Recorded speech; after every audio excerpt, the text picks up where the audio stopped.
I'm Jennifer Caesar. I currently teach at Ramsey Junior High with career development and Keystone. And last year I was teaching a facts class. So I wanted to take a few minutes today and introduce you guys to Schoology. We implemented this last year with our school district, and it's going pretty well. We've learned a few hiccups and things along the way. But what I would like to do first is just show you what mine looks like, and then I will walk you through how to set up yours. So you come in here and you log in. Once you get your stuff in here, it'll save it. But it also has this really nice QR code. So if you weren't able, for whatever reason, if you wanted to do it on your phone or some other device, you can scan it with that. So when you first log in, it takes you here to your dashboard. And this will show you all your different courses. The terminology can trip you up when you first get started. A course is like your actual classes. So for me, I teach all of the same classes for my 8th graders, except for one period during the day, I have a 9th grade class. So I have them separate over here. If you had, 7 different preps, you would have 7 different courses. It's really nice if you teach the same class to the same, all the same grade, because then they can all link under one. So I will show you this one here. So the really great feature, or one of the great features about Schoology, is the organization. I am pretty fond of Google Classroom. I will admit, when I first found out we were doing Schoology, I was a little bummed out because I like Google products. But keeping things organized in Google Classroom can get a little bit challenging at times. So in Schoology, it makes it a lot easier. Kids can find things. You can tell them the titles of things, and they can go right through there without having to scroll through a lot of screens. So I know it looks like a lot, and you might be thinking, oh, this is too much to learn. There is a learning curve, but once you get there, it's a really good tool to have. So here, I'm probably too organized. Some of my fellow teachers, they don't do it quite this many folders, but I just like to have everything by the week and the month. And so here shows January weeks 1, 2, 3, 4. So if you open this folder up, each week tells the students the dates that belong to those. And I even go a step further and break it down into the days of the week. So for instance, if I was, going to tell my kids they missed an assignment, I would say, okay, you need to go to January, week 1, Tuesday, and then you would be able to open that and see what was in there. I do have some other teachers that, rather than do it this way, they do it by the unit. So say if you were ready to start cooking in facts, so that's, I think, 6 and 7, they might just have unit 6 and 7 cooking for the title. And then they would open that up and have all the different activities and assignments in there. I found this works well for me, but there's lots of different ways. And you actually create each of these folders that I will show you in just a few minutes. And so it's limitless on how you could label those. All right, so over here on the side, the students look similar to this. Over here, they don't have as many options as we do as the teacher. But the Gradebook, for instance, when you open this up, like me, like I mentioned, I have all of the same classes take this course. So I can just use this drop down and figure out which class I need to be doing the grades for. And then over here, your assignments pop up whenever you create them. It automatically pops up for you. And then you put how many points you want. These little pictures right here, this tells you that something's been turned in and needs to be graded. And then you have the option right here if you need to excuse a student if they don't have to do that assignment for some reason. If you wanted to put incomplete, you could, or missing. That's a lot of work. For my students, I just tell them point blank, if there's a 0 in there, that means I didn't get it. So they know to look for zeros rather than, because if you choose this, then you have to go back later and take it back out once they do the work. So it just saves a step not to do those. Over here, it calculates the grade for you. Once you go in here to grade something, naturally that's not going to work.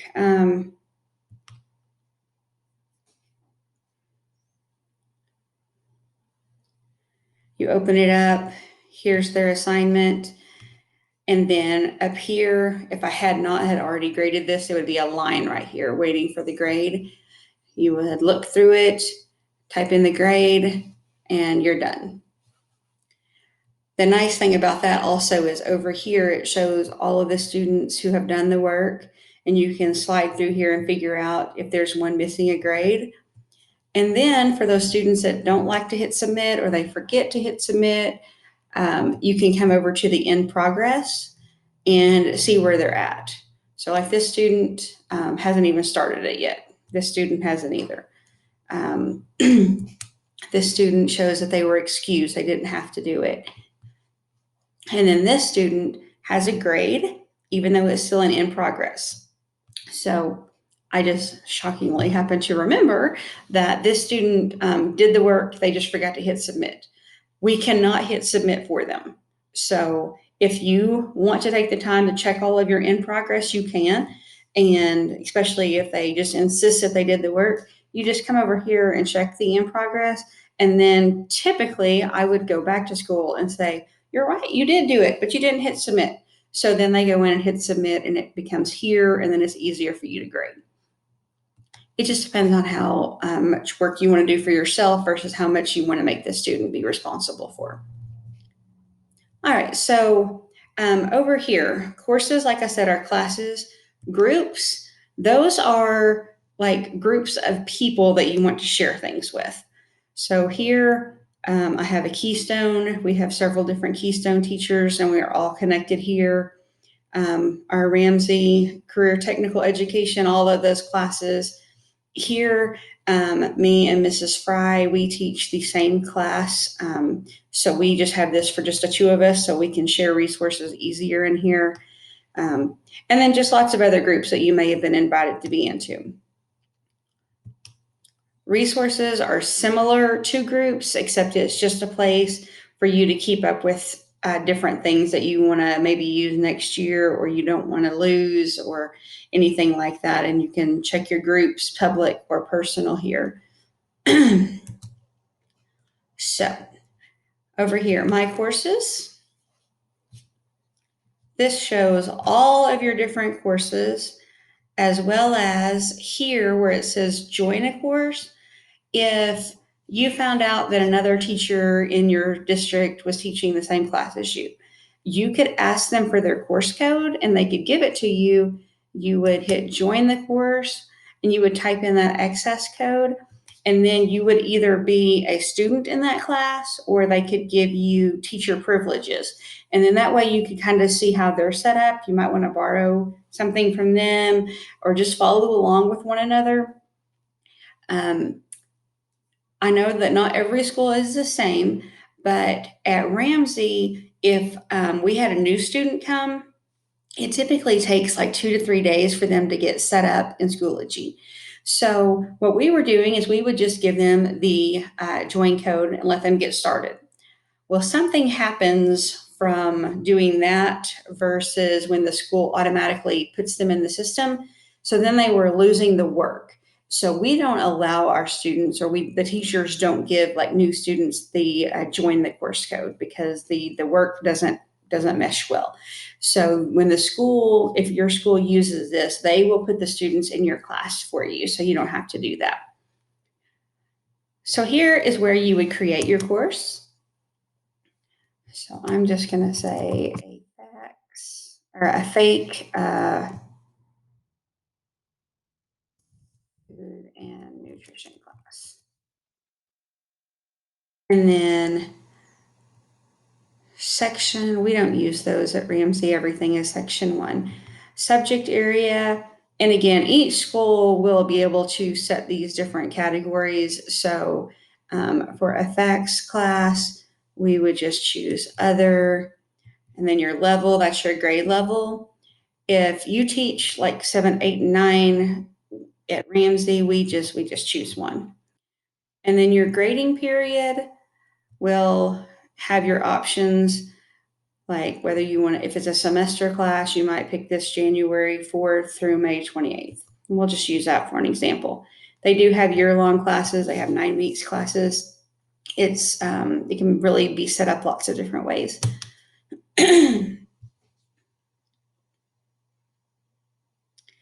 So then here's your blank course that we just created.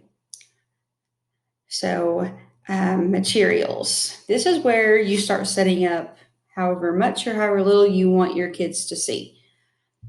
Like I mentioned, the folders, you would just hit add a folder. And we might say Unit 1, and you can pick whatever color you want. You can put dates if you want. We don't do that. We just make the folder, we pick a color. Some teachers like to put a little description. Again, completely up to you. Five of my plate and the foods involved with each. And then you hit create. And there it is. So again, you can either use a little arrow and it tells you right now that your folder is empty, or you can click in there and you will start adding your material. This little arrow is obviously to go back. So once you made this, if you go, oh, that wasn't right, that really should have been Unit 2. This little cogwheel here is where you would edit. And then we just come in and change it to Unit 2.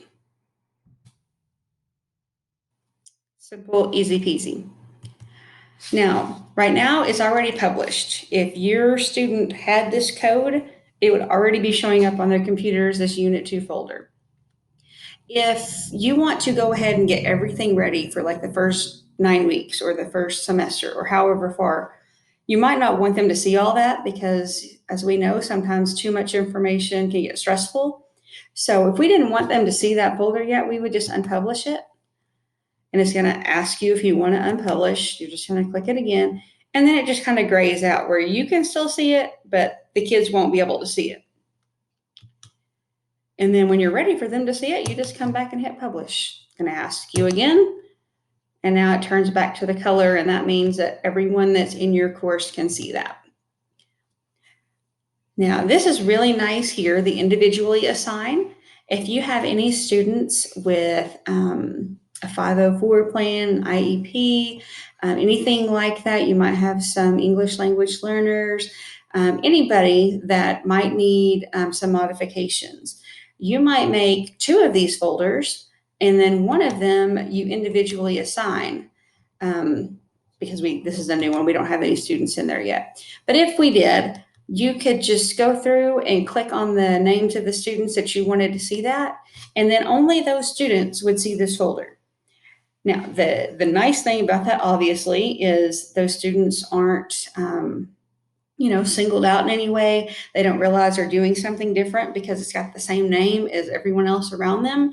The only challenging part of that is for us to remember. So if, we have 5 students in one of our classes that have that different folder, we may be going on and on about all the things they need to be doing. And then they're going to be like, I don't have that. It's missing. I don't have it. So we just kind of have to really remember when we individually assign that those students will have something that does look a little different once they get into their folder. Okay, the move is if we made this and we go, oh, wrong class, you can move it and then check your destinations. Now, again, this is a fake class, so there's no other destinations.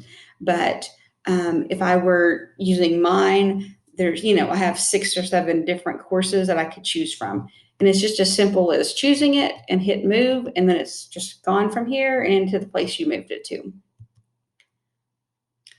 If you wanted to copy it, if you had like, say, a regular, just a standard facts class where you do all of it, you might copy this unit and then it would go into those other courses. So you don't have to keep reinventing the wheel. You're just copying it and pasting it. Saved your resources. This is when it would come up in here. So if you think you might use it again next year, that's a really good tool to use. And then, of course, if you're just totally didn't need that, you just hit the delete button. All right, so we're ready to set up our Unit 2 My Plate folder. So here we have lots of options. Add an assignment is the one, one of the couple that I use the most. And we would give the assignment a name, such as my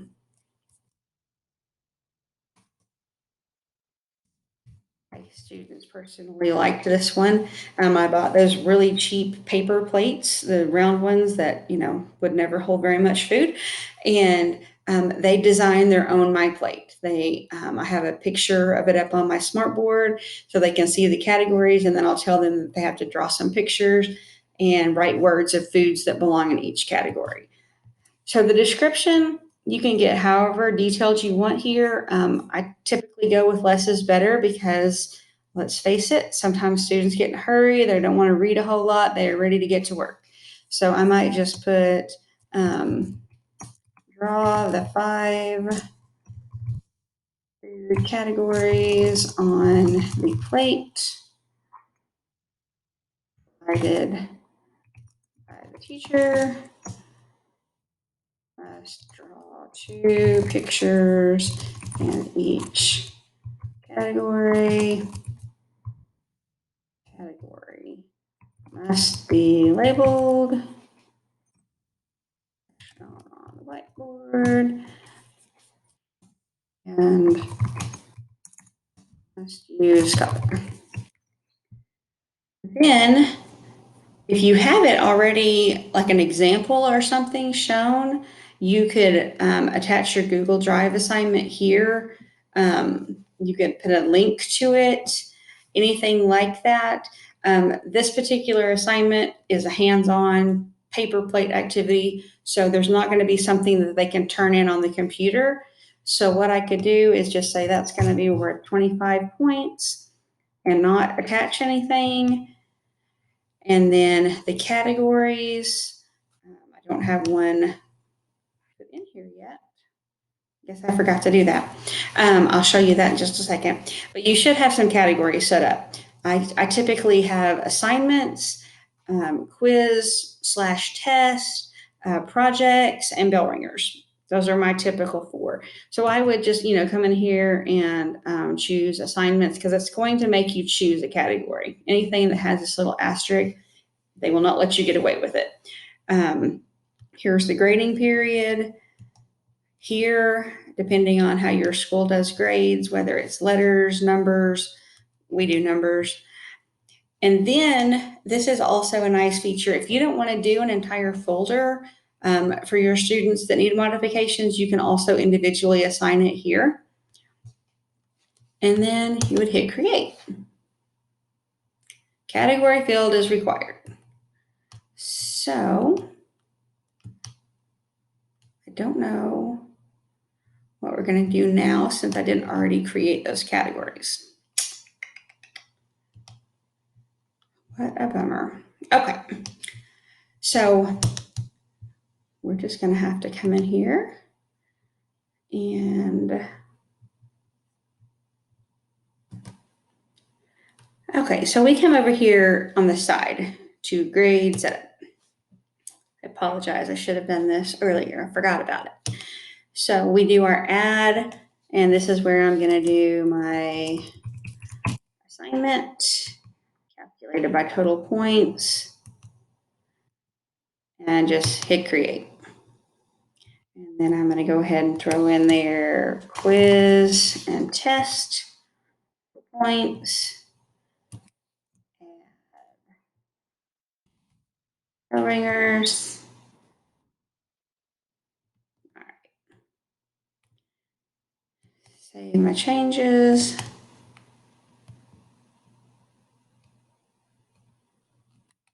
Now fingers crossed. Try this again. I'm just going to fly through it really quick. Anyway, whenever you do your assignments like this,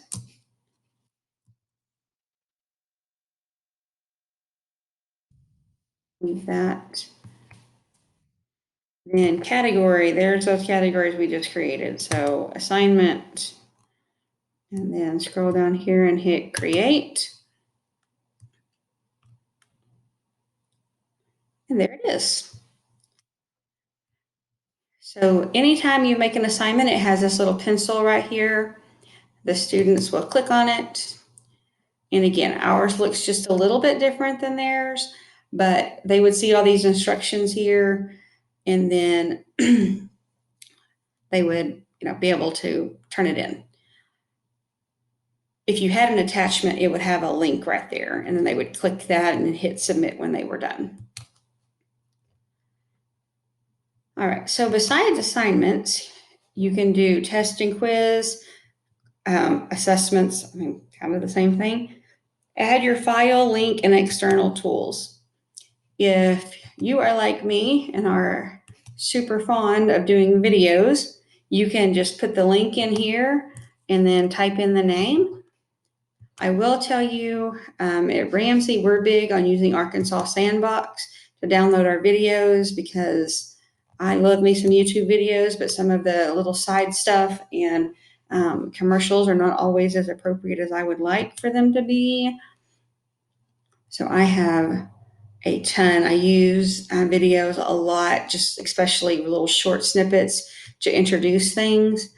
In career development, we did the career cluster, so like barbering, showing the kids things like that, bank tellers. I've just got all kinds of videos in here. So, first impression do's and don'ts, I'm getting ready to teach that. And what you do is you just grab your link. If you're familiar with Sandbox, you just hit that little share button and then copy outside. Since it's not part of Arkansas Sandbox, you just click that little button and then you come back over here. Whoops. We're going to copy and paste that link. Say job do's and don'ts. And then again, here's that individually assigned if you wanted to, but I'm just going to add that. And then my kids see this link right here. I typically just show those in class, but as we all know, this last year there was a lot of kids at home, whether it was by choice or in quarantine. So it was really good to give them access to videos as well. And then one key I will tell you that we all struggled with for a while until we learned about it is sometimes you put this link in here and it's gray and it has like a little sad face or a question mark in the middle. And so if it doesn't show up here, this one was really nice and did, you just click this, the title of it, and it will take you outside and get your video started. Or you click this little button right here and it does the same thing. So you have two other options if your video is not playing nicely for you. That was a small act of Congress for us to figure that out. I don't know why, but I'm happy to share that with you. So maybe you guys don't struggle like we did. All right. What else do we have in here?